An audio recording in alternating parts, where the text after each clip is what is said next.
Okay, good morning, ladies and gentlemen. We'll start, as we did yesterday, by recognising and paying respect to the elders and communities past, present and emerging of the lands that the University of Sydney campuses stand on. For thousands of years, they have shared and exchanged knowledges across innumerable generations for the benefit of all. UMAC 2023 is taking place on the lands of the Gadigal clan of the Eora Nation. Now, looks like there aren't that many of you here yet, but hopefully they'll still keep arriving. It looks like some people might have over-enjoyed themselves at the function last night, which of course is perfectly fine. But this morning we're going to continue in our theme of having leading Indigenous scholars present the keynotes. And today we're very fortunate to have with us Professor Gaye Sculthorpe. Gaye is a Palawa woman from Tasmania, currently working at Deakin University as a research professor, cultural heritage and museum studies in the Alfred Deakin Institute of Citizenship and Globalisation. She took up this position in August 2022 after working for almost 10 years as a curator and section head of Oceania in the Department of Africa, Oceania and the Americas at the British Museum. There's a museum that seems to be in the press a lot recently. Prior to working in London, Gaye worked in Australia as a member of the National Native Title Tribunal and at Museums Victoria in Melbourne. Would you please give a warm welcome to Professor Gaye Sculthorpe?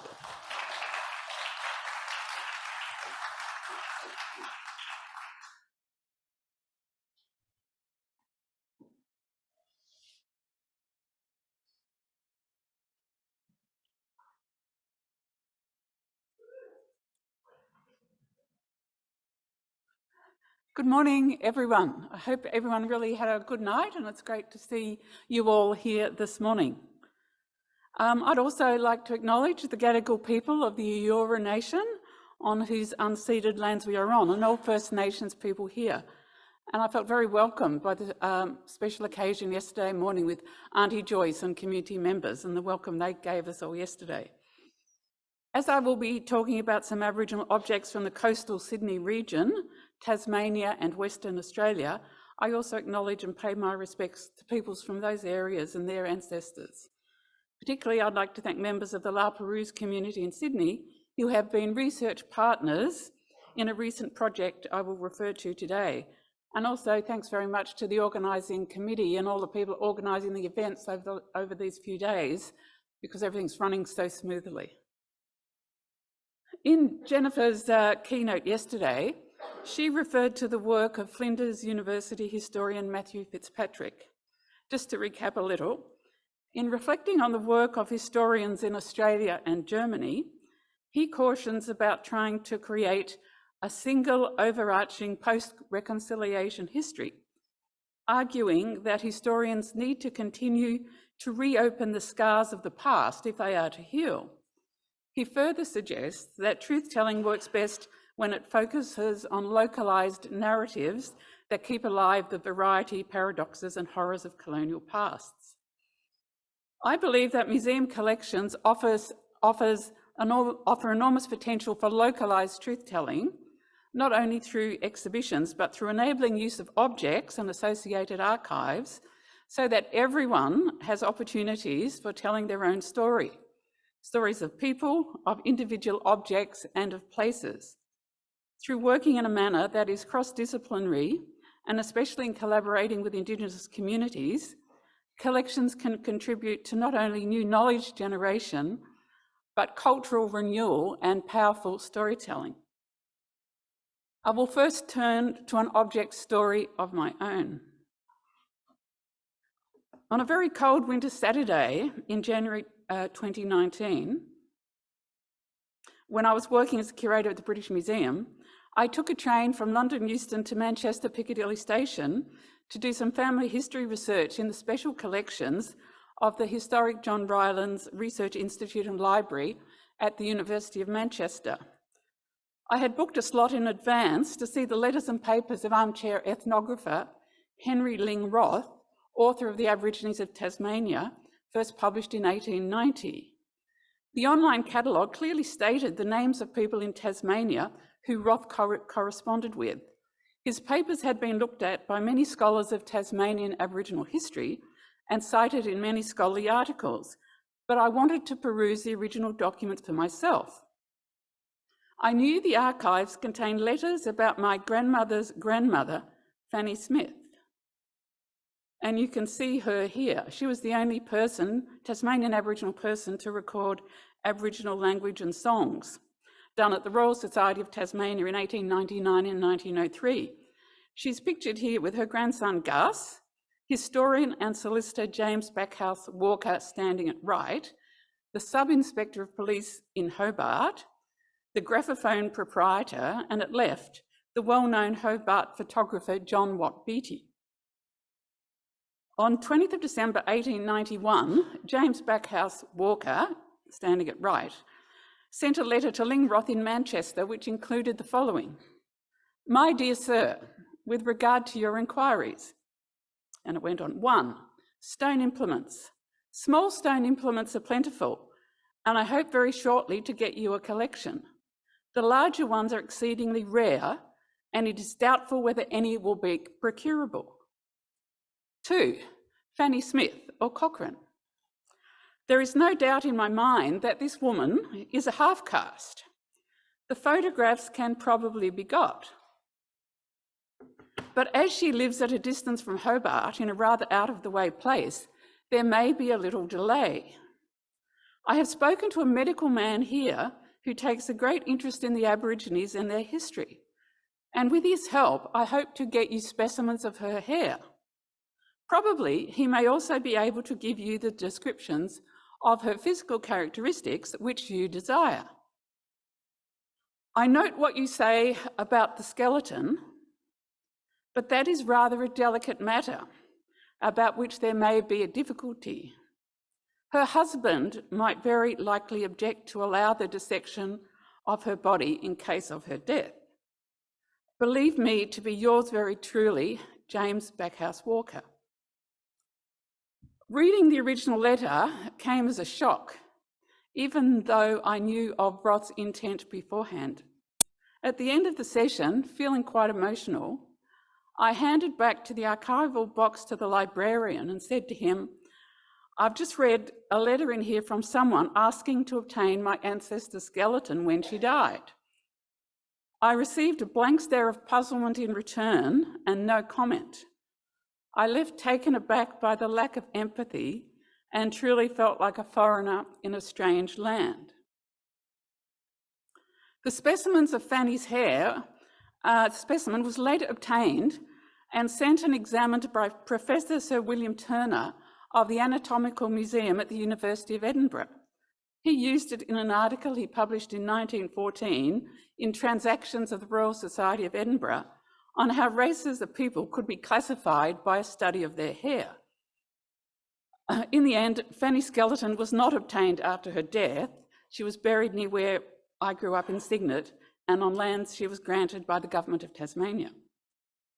On leaving the university library that day, however, as well as being in shock, I also left with some excitement, having come across an overlooked piece of ephemera which led to a remarkable discovery of a long-lost Tasmanian Aboriginal object. Amongst the letters, I had spotted a small card with a note and drawing sent from Henry Balfour of the Pitt Rivers Museum at the University of Oxford to Roth. It said, "There is a kelp basket exactly like the British Museum one figured in plate 5 of your Tasmanian book in the Louvre Ethnological Museum. I saw it the other day. It is said to be from New Holland and thought you'd like to know." To cut a long story short, I contacted my colleague Stephanie Leclerc-Caffarel at the Musée de Quai Branly to ask could she find the kelp container, knowing that in about 1890 it was still in a museum in Paris. Various ethnographic collections in Paris were brought together to form the collections at Quai Branly in 2006. The kelp container had been picked up and taken away by a French naval officer on the 21st of May 1792, when its Aboriginal owners fled into the forest near Research Bay in southern Tasmania on the expedition of Bruni d'Entrecasteaux. It was drawn by the voyage artist Puron and featured in a print. And you can see the print partly covered bottom right, and so you actually can't, there's a basket behind the image. So it was drawn by the artist on the voyage. It was featured in a print, and at top right, you can see in the red box a sales catalogue of the collections of Baron Vivant de Nantes, first director of the Musée du Louvre, a sales catalogue from 1828 in Paris. Thus, the historical existence of the kelp container was known to researchers and had been searched for by many without luck, most recently for a book on the d'Entrecasteaux expedition and its collection published in 2018, in which it was discussed and described as being lost. My colleague Stephanie, being new in the post, had not known others had searched for the container before. She and the collection documentation officer thoroughly checked the Oceania database for objects of kelp or reference to Tasmania, but to no avail. However, in November 2019, by chance when working among the African collections of the museum, they found it as an undocumented object sitting amongst the African collections. Over the years, it had been mislabelled as being from New Zealand, not New Holland, made of leather and another time of bark. It was unmistakably confirmed as the only surviving 18th century kelp container in existence through comparison with kelp samples at the Natural History Museum in Paris, which had been collected by the naturalist Labillardière from the same vicinity on the same voyage as the kelp container.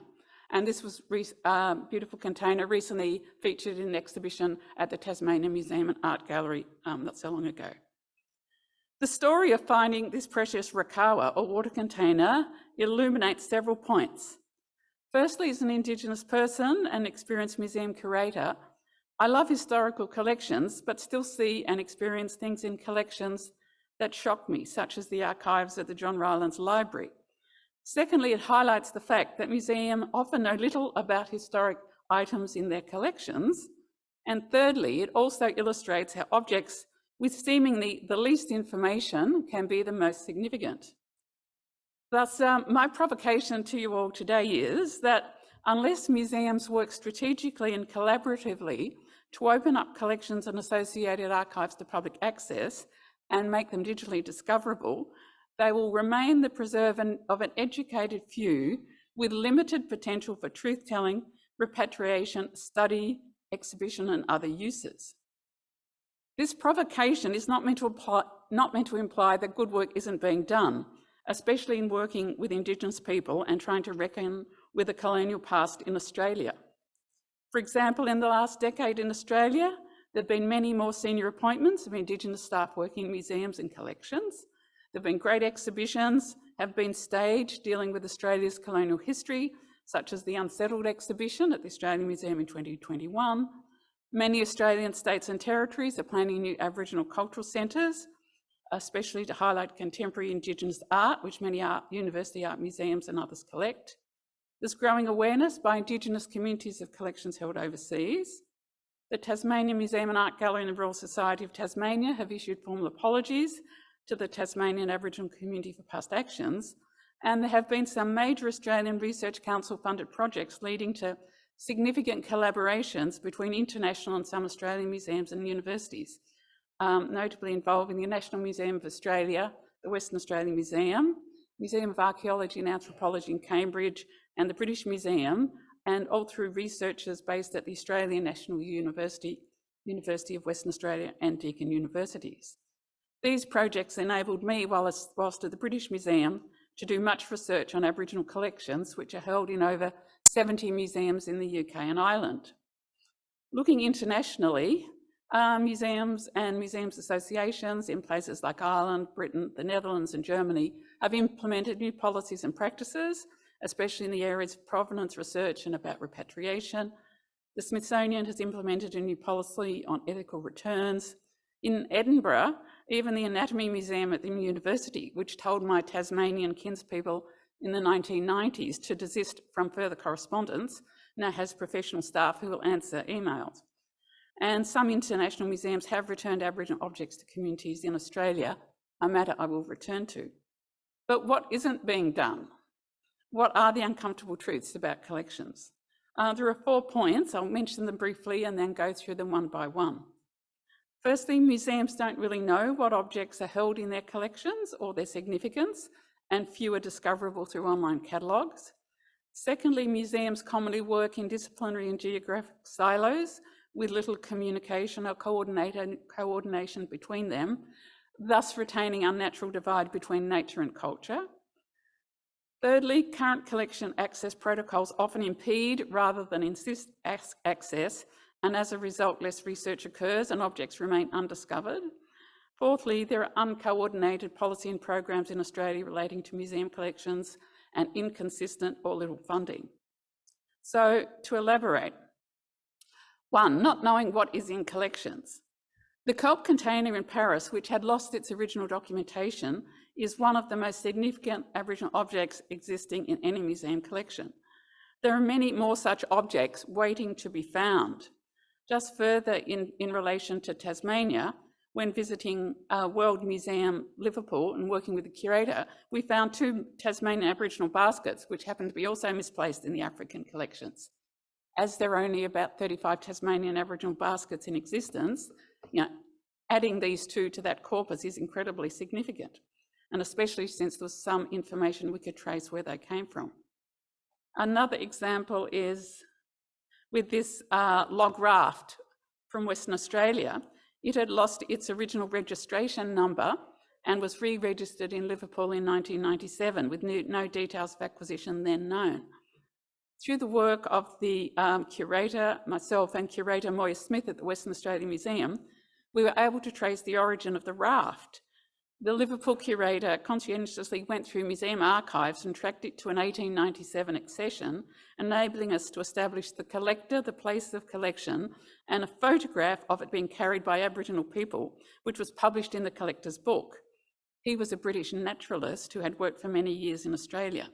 And now Liverpool is in the process of contacting the particular community, and it's possible it will return there, or at least to Western Australia. Another example of provenance research relating to the coastal Sydney region is this beautiful curved ridge club in the collection of the British Museum, recently researched by Daniel Simpson and myself as part of the Mobilising Aboriginal Objects in International Museums project. This is an Australian Research Council discovery project led by Maria Nugent at ANU, working with the La Perouse community in Sydney. The club was donated to the British Museum in 1954 as part of the dispersal of the collections of the Wellcome Historical Medical Museum. Its record on arrival at the museum said it was only from Australia, and it was described as a boomerang. Henry Wellcome had connections with Lieutenant General Augustus Merrick, from whom the British Museum had purchased an Australian shield in 1878, which is the one at top right. The vendor was the grandson of Samuel Rush Merrick, a famous English collector of arms and armour. Merrick had bought Australian objects from a Colonel Francis Robson, who had been stationed at St Helena in the Atlantic in the late 1700s, and his collection was sold on his death in London in 1806, where objects from New Holland were listed in a catalogue. So how could Colonel Robson have obtained objects from New Holland in St Helena? The State Library of New South Wales holds a diary of Arthur Bowes Smith, a naval surgeon on the First Fleet to Australia who arrived on the Lady Penrhyn in 1788.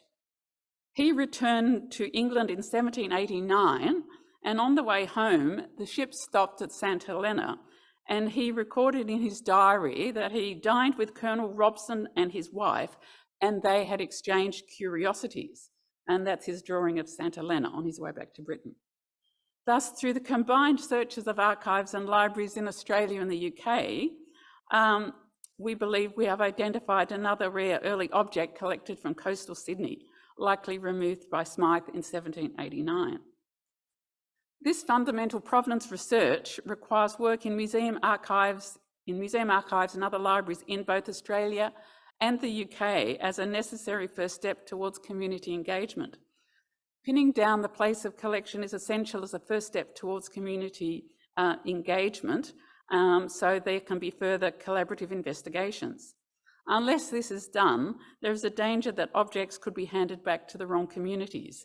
It is slow work and quite different to objects collected in the 20th century, where often the details recorded by anthropologists are quite specific as to place and community of origin. So the example of the kelp container, the raft and the Ridge Club show that objects with no registration numbers, labelled only as Australia, can still be researched and documented if images of objects in collection are available, as well as associated archives in holding museums and elsewhere. Second point is about the problem of working in disciplinary and geographic silos. So one of the persistent issues for Aboriginal communities or other researchers wishing to access collection data is that objects from one community, cultural group or region may be very widely distributed amongst many museums and types of museums, both within Australia and internationally. 3 quick examples. M.L. Clement was a mining engineer who between 1896 and 1926 amassed some 1,600 objects from areas of northwest Australia. He sold many of these in sets to at least 31 different museums, spread across England, Scotland, Ireland, Germany, the Netherlands, Sweden, as well as the USA. These objects are not only in history or cultural museums, such as in Glasgow, Edinburgh, London, but also at Kew in its economic botany collections. There is no easy way for communities in the Northwest to access information on these scattered collections, let alone other objects from their lands taken by other collectors. They're just 2 of the Clement objects in the British Museum. We heard in a great paper yesterday from Jude Philp and Leah Louis-Chevese about the work they are doing with collections from the Torres Strait in trying to collapse the binary between nature and culture in collections and to re-embed science with Indigenous lives and living knowledge. Indigenous knowledge is held not just only in designated Indigenous or world cultures collections, it's also often found in collections of natural history. Thus, crossing Western disciplinary divides and data systems are needed, which can interrogate both. My Deakin University colleague Tiffany Shellam is working with Menang Noongar people in Albany, Western Australia, to research the Aboriginal objects and fish specimens collected by Commissariat Officer Robert Neal.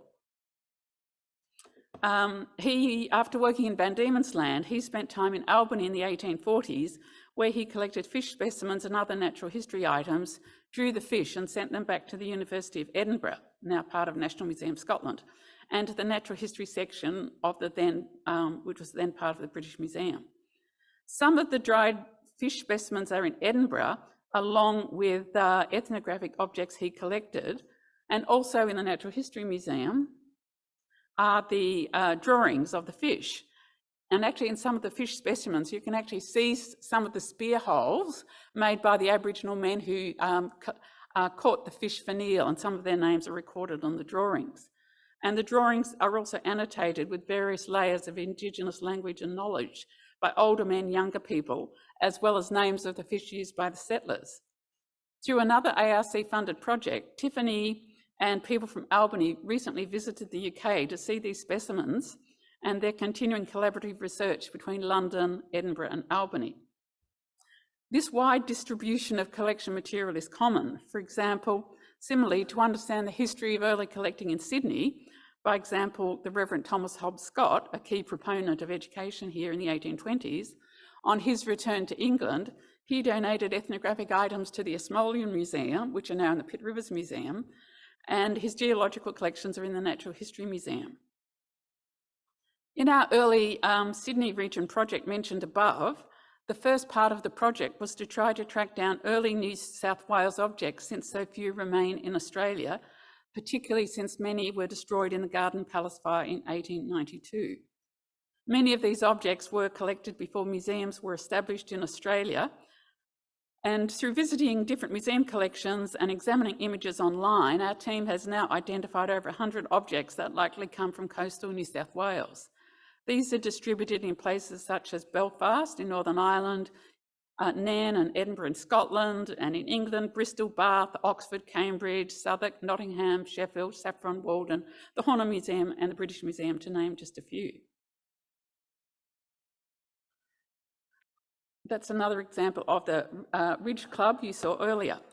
A key part of the methodology in trying to find these objects was using the first fleet collection of artwork held in the Natural History Museum, such as works by George Raper, Thomas Watling and the Port Jackson painter, to compare objects illustrated in the drawings with actual objects in collections, as you see here, most of which are labelled only as Australia or Sydney. Using images of the items we found, and you can see here that's one of the early Port Jackson images and then the different objects, and using images of these particular objects we'd found in Britain and working through COVID in lockdown through Zoom meetings, the La Perouse Community Working Group selected 30 objects of most interest to them, which were coming out on loan for community research and exhibition at the State Library of New South Wales in early October for several months. And new objects keep being spotted. Just last month, I came across an image of this object, described as a spade from New South Wales in the British Museum. I had not closely looked at it before whilst working there. It has the words native paddle written on it on the head, but it was catalogued as a spade. There are some rare spades in collections from New South Wales that look rather like this, but they have longer handles. There are no paddles from coastal Sydney known to have survived, and some were illustrated though by the Polynesian navigator Tupaia on the Endeavour voyage. The online entry on the British Museum database described this object only as being from Australia and having been bought at the sale of the Crossweight Museum in 1872. This museum was established by, Crossweight Museum, top right, was established by Peter Crossweight at Crossweight near Keswick in the Lake District in 1784 and was held privately through 3 generations of the Crossweight family. An article in the Journal of the History of Collections about the museum noted a donation by Captain George Aiking, a mistranscription of Aitken, who brought them from Botany Bay. A colleague in London accessed the, at left there, the 1826 catalogue of the Crossweight Museum, held in the rare book section of the library at the University of Cambridge. This printed catalogue described Aitken's donation as a, quote, a sword, shield, paddle, hatchet for cutting wood, some matting, a fishing fillet and a fillet, and a water bucket made of a leaf of a palm tree. Little is known of Captain George Aitken, save for the fact that he captained the convict ship, the Lady Juliana, which was part of the so-called Second Fleet, which brought a large number of female convicts to Sydney in 1789. The ship stayed in port only 5 weeks, then was decommissioned, and Aitken returned to the UK. He died in 1794, and his grave is in Crossweight. The collection of the Crossweight Museum was auctioned as individual items in 1872 as the family could not find a buyer for the whole museum collection. The 1872 sales catalogue, which is the middle bottom item, listed a wooden sword, a shield and a paddle for sale. And the notebook at right of British Museum curator A.W. Franks, who attended the sale, records that he bought what he erroneously termed an Australian digging stick for 1 shilling. Piecing all this together from my desk in Melbourne with a little help from my UK colleague, we seem to have found the only surviving Aboriginal paddle from coastal New South Wales and the date when it was collected and by whom. Apart from the spears collected by Cook in 1770, this paddle is one of the earliest Aboriginal objects collected from the Sydney region. It shows the importance of international collaboration, working across dispersed archives and the potential of digitisation to access collections to enable this kind of research to be done. The paddle was hiding in plain sight on the catalogue of the British Museum and was made too late to be among the objects being brought to Sydney for exhibition in October. The third area I wish to discuss briefly relates to the various protocols in place to access Indigenous cultural materials in collections. And we heard yesterday from Jennifer about the systematic way this is being addressed here at the University of Sydney. I understand the principle of Indigenous-led research and ethics for Aboriginal and Torres Strait Islander research and protocols, but many informal practices and policies seem to create unnecessary impediments to discovery of access to objects and data.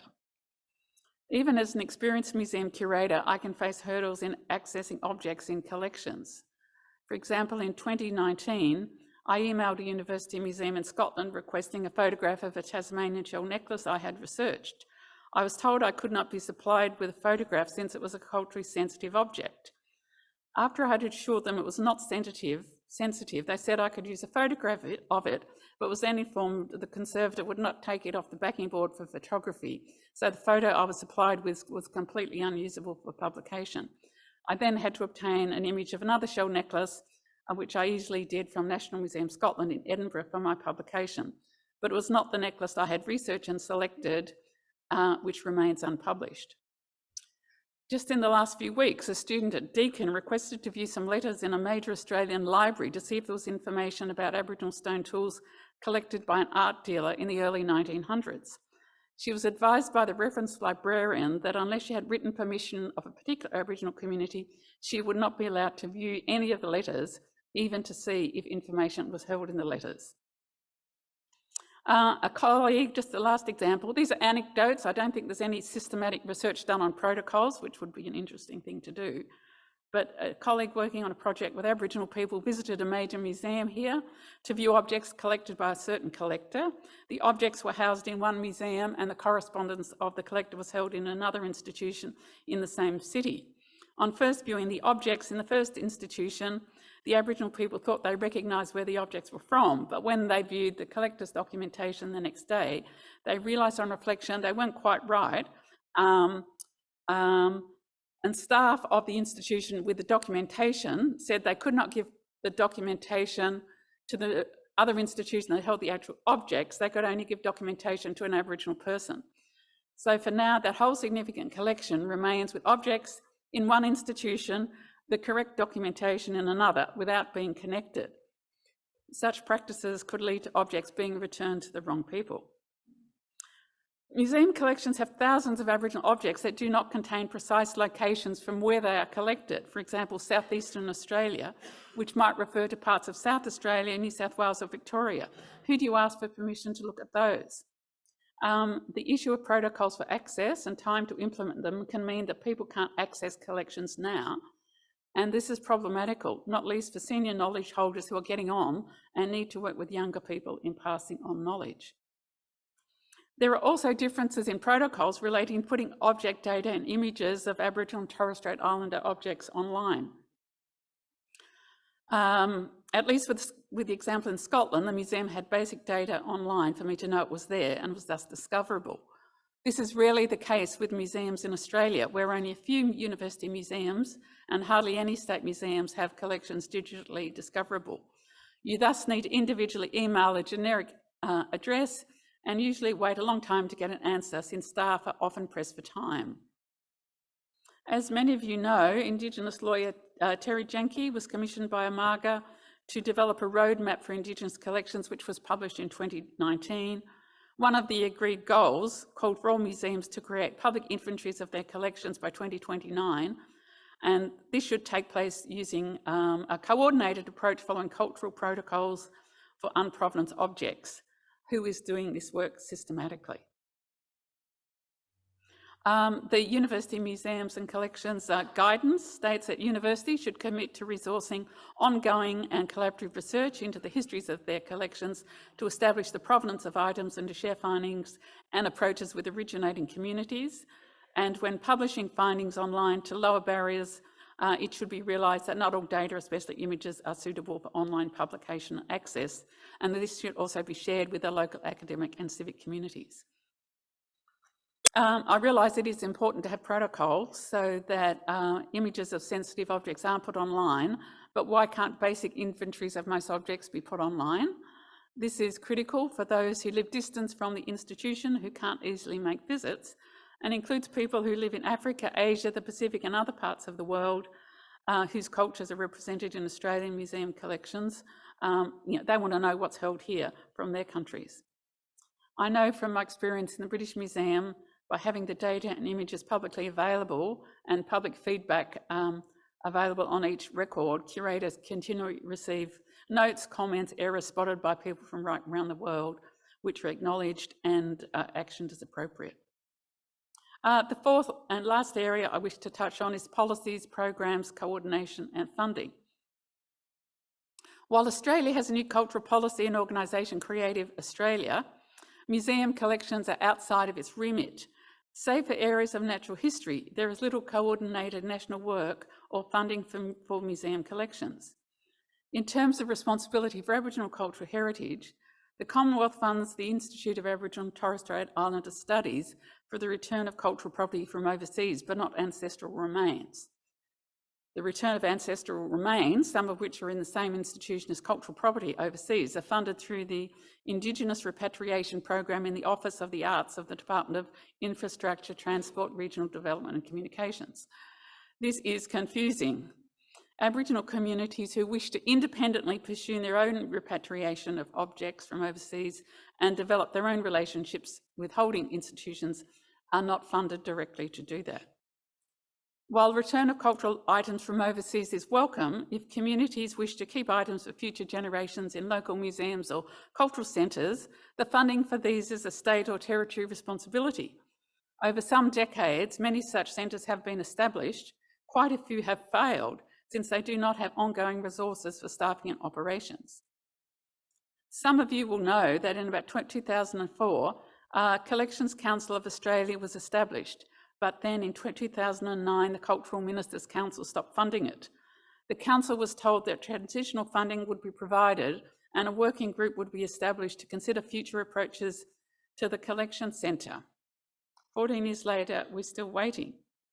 The case for digitised funding put forward by the Council of Australian Museum Directors in 2011 highlighted just some of the benefits for unlocking this critically useful information. Things like digital storytelling projects, creative arts programs, virtual exhibitions, reconnecting communities being able to curate their own collections, and content for mobile applications.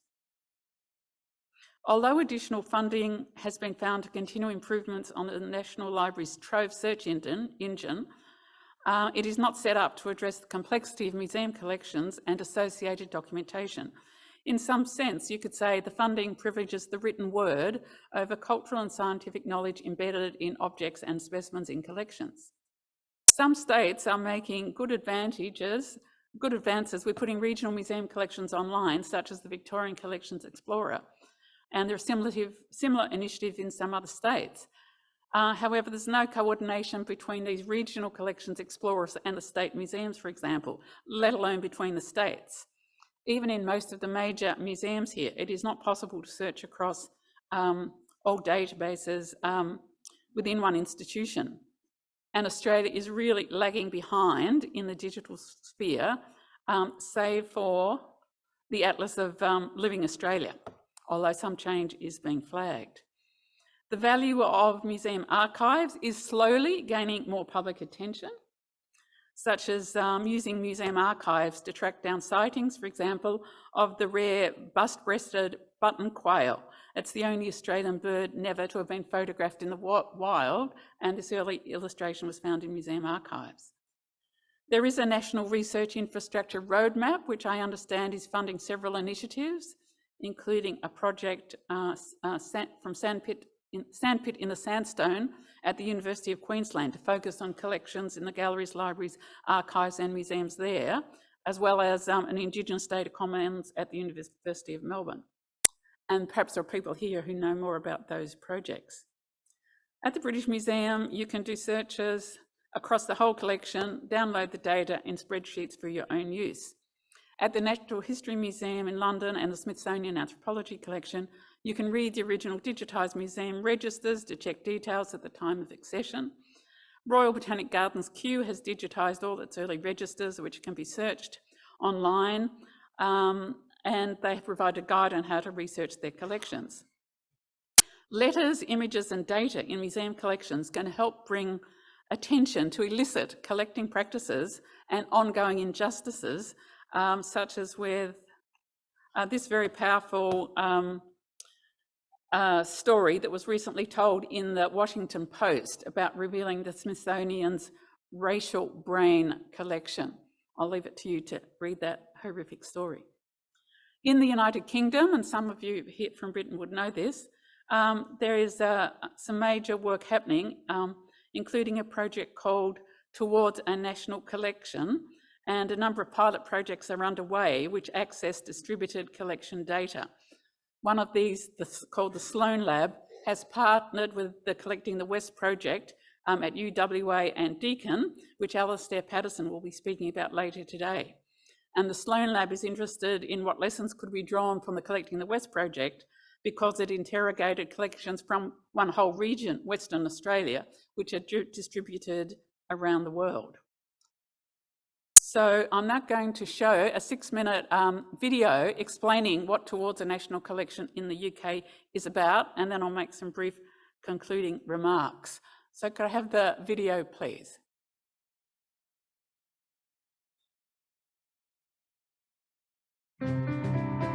Towards a National Collection has been busy. We've been unlocking and opening up the collections of our galleries, libraries, archives, museums and heritage institutions, ushering in a new age of democratisation by allowing everyone, no matter where they are, to step inside and view our heritage through a wide range of different lenses.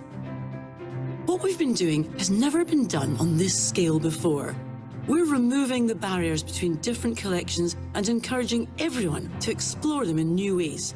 It's changing everything we think we know, or thought we did. It'll invite researchers to ask new questions and generate new knowledge, expand and diversify virtual access to our heritage, and bring clear economic and social benefits right across the UK. It'll unlock access, knowledge and representation to diverse groups with different cultural needs of information, and provide the tools to make use of it. Communities, businesses, schools and individuals will be able to engage with collections and explore the connections between them they never knew existed, right here. Towards a National Collection has released 3 phases of grant funding to commission 11 medium-scale research initiatives and 5 large-scale research and development discovery projects, supporting a cohort of more than 120 researchers. In universities and cultural organisations across the country, our teams are fueling a digital revolution and revealing the hidden truths of our collections. Transforming collections is underpinned by the belief that a unified UK collection cannot be imagined without addressing structural inequalities, engaging debates about contested heritage, and revealing the sometimes uncomfortable facts embedded in objects. This project is surfacing suppressed histories and amplifying marginal voices. It's allowing us to re-evaluate artists and artworks long ignored or sidelined by dominant narratives.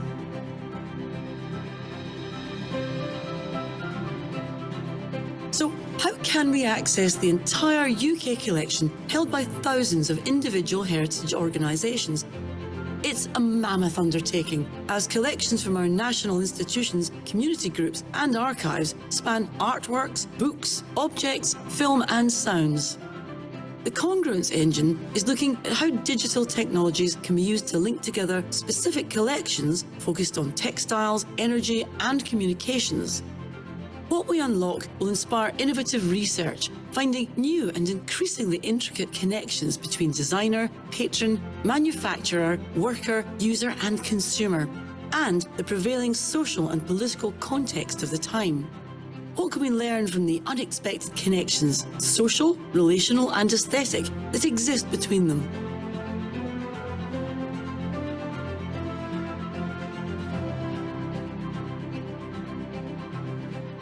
The digital heritage that relates to communities, their histories and stories is held by community archives and large national organisations across the country. Our Heritage, Our Stories is a project that aims to share this content nationally and internationally by linking content across collections and across collection types and object types. It seeks to establish novel and sustainable ways of working with very fragile digital heritage, which faces challenges of digital preservation, discoverability and use.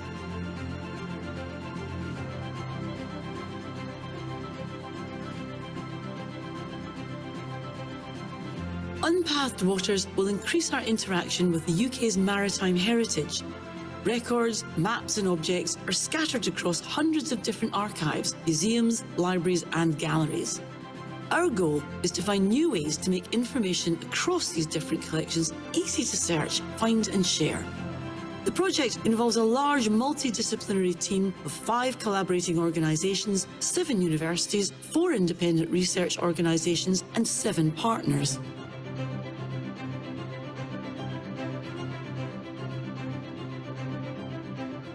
The vast 1753 hand Sloane collection is the founding collection of the British Museum. The project is uniting the surviving objects, records and knowledge from across the Natural History Museum, British Museum and British Library.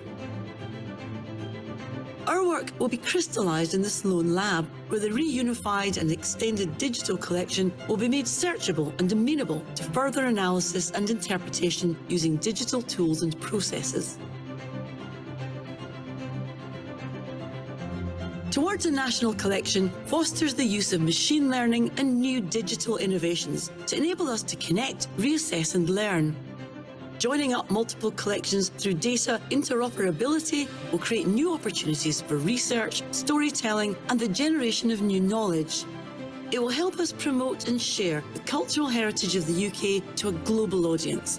It will open new doors to our collections and invite the world to discover and share them.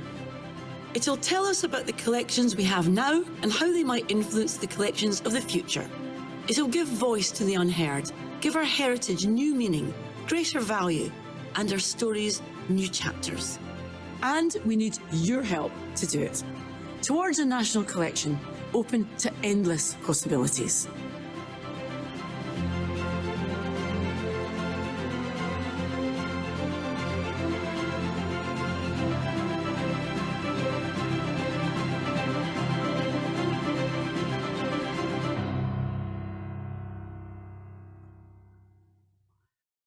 So just some concluding remarks. Much of the research I've presented today is the result of Australian university researchers obtaining Australian Research Council funding to work on projects involving the globally distributed cultural heritage of Australia. While this has focused principally on Aboriginal and Torres Strait Islander collections, museums outside of Australia also contain works of Australian fine art and decorative art and objects relating to Australia's social and cultural history. Australia also needs digital systems that enable us to discover and connect data in collections not only here in Australia but internationally. Some recent examples which demonstrate the potential of research and publications in working transnationally include Daniel Simpson's book on the Royal Navy and colonial collecting in Indigenous Australia, the Ancestors, Artefacts and Empire, Indigenous Australia and British and Irish Museums, published by the British Museum Press in 2021, and the done independently, Leah's brilliant book on masked histories on Torres Strait Islander masks and people, which is a brilliant way of bringing Indigenous knowledge to illuminate historic collections. While moves are afoot through the National Research Infrastructure Roadmap towards increasing digital access to collections here in Australia, it is proceeding very slowly and needs more funding. Australia doesn't have the equivalent of the UK Arts and Humanities Research Council, which funds not only major research infrastructure projects, but collaborative doctoral awards, such as the one by Daniel Simpson, who did it at the British Museum, because they support research based on collections and in collecting institutions. Research English organisation also funds research infrastructure, including support for university museums, galleries and collections, and it's currently funding over £11 million a year to 33 higher education museum galleries and collections across 19 higher education providers. Prominent Indigenous lawyer Megan Davis has said, and I quote, "The idea that truth will automatically lead to justice is fraught. It is illusory. It is an ahistorical belief that is simply not borne out by the evidence. It defies the demands we have made as Aboriginal people for rigorous evidence-based thinking and public policy in Indigenous affairs. Beware the ally spruiking truth." University researchers and museums have a critically important role to play in new collaborations with industry partners by opening up collections and archives through digital means. During COVID, each state and territory went its own way. Imagine what we could do through major investment to collaborate nationally for digital infrastructure for our museums and collections, rather than each institution working in silos. This would allow communities, members of the public and researchers to curate and tell their own histories in ways that are meaningful to them, as well as providing enormous potential for knowledge generation. Such a move would be transformative for the whole sector and for Australia. Thank you.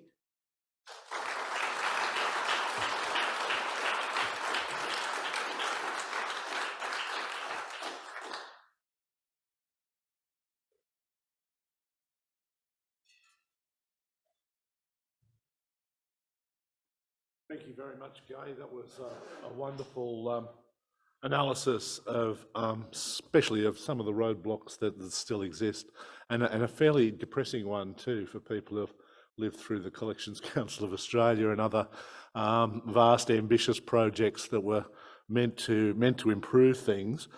We've got a little bit of time for a few questions, so if anybody has a question for Gaye about that presentation, could you please put your hand up?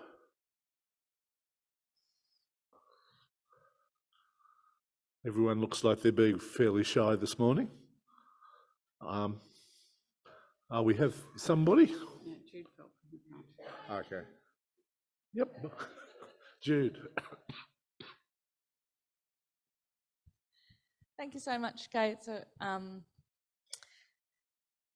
It is also one of those really interesting papers about the progression of the way museums are moving forward in some way to be able to both work with, work for, include a variety of people who the collections relate to in very specific ways. And I wondered whether there's something similar about this period of time now and the 1970s, when so much happened, say with the UNESCO material that Lysant and Jim Specht worked on, to get international understanding of where collections were. It's still one of the most foundational documents that we have to be able to know where things are to start from. But that isn't really itself a document that's well known and shared and pushed out there or reprinted even for Australian researchers. So one question is about whether we do have this similarity of purpose between the 1970s and now. The other question is about databases and whether we can get towards a singular database that allows us to at least have similar categories, so that when people are looking for even the most minimal information, they don't have to learn the museum's processes every single time. Yeah, I certainly feel as if we keep learning things that we once knew. And perhaps each generation does have to learn the lessons of the past again.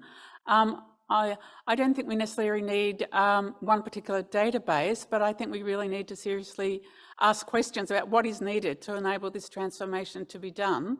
And I think because the digital world has opened up so many new possibilities, we do need to think how we can collaborate and do things and recapture old records and new records and work in new ways.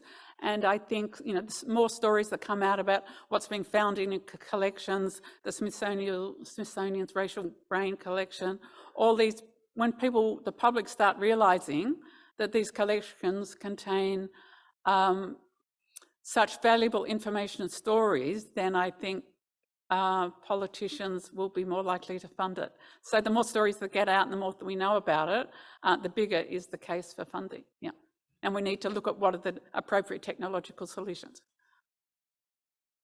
Okay, do we have another question? Got time for one last question, I think. If not, I might ask one. Oh, there is one? Ah, yes, please. Sorry, I can't see that far. It's hard with the lights too.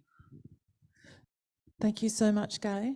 In my short museum and collections career, what I've noticed also is that there are in the materials that are held in private collections are, in the main not accessible, but also very important cultural information and materials held in those collections. Have you got experience in relation to private collections in the way that they can benefit community? Not specifically, except my only comment I would make is the more collections get published, the more accessible they are. Because unless people publish collections either in print form or through an exhibition catalogue or in public database, you don't know they exist. So, but often private collections don't have online databases, and it does require personal visits. And if you don't live there or don't have access, it's difficult. So I don't have any great examples I can share, unfortunately. Okay, one last question at all? Or comment from anyone? Aha, yes, over there. I'm sorry, I'm struggling to see that far away. My eyesight's failing me. Steph. Thank you, Gaye, for that excellent presentation. I was wondering, you mentioned the different ways that institutions approach what is cultural appropriate access to collections and the restrictions that actually brings for researchers. Is there any general guidance across Australia developed? I mean, as one culture, well, not even one cultural territory, but one general guideline. Actually, in Jennifer's presentation yesterday, she referred to the work of Terry Janke and True Tracks, and there's some good principles in that. And I think while people would agree on the principles, and you could say that's really good practice, the issue is often inconsistent applications in museums, and often it might depend on the staff member or on the institution or the day, and there might be new staff or more experienced staff, and sometimes it's a bit ad hoc rather than systematic. Yeah, so would that be something that could be relatively easily developed and as a guideline, through, I don't know, the Australian Museum Association or something, so institutions, have a clear way to go with that? Well, I think through the Amaga roadmap, there's some clear statements in that and Terry Janke's book. So I think they do exist and are known within Australia, but it's just, they're not applied consistently, or there are various issues, and some people are more cautious than others. So there's no shortage of guidelines. Okay. Thank you. Okay, thank you very much, Gaye. That was terrific. Really interesting and thought-provoking keynote this morning. We might wrap it up there, ladies and gentlemen. Could you please join me in thanking Professor Gaye Sculthorpe?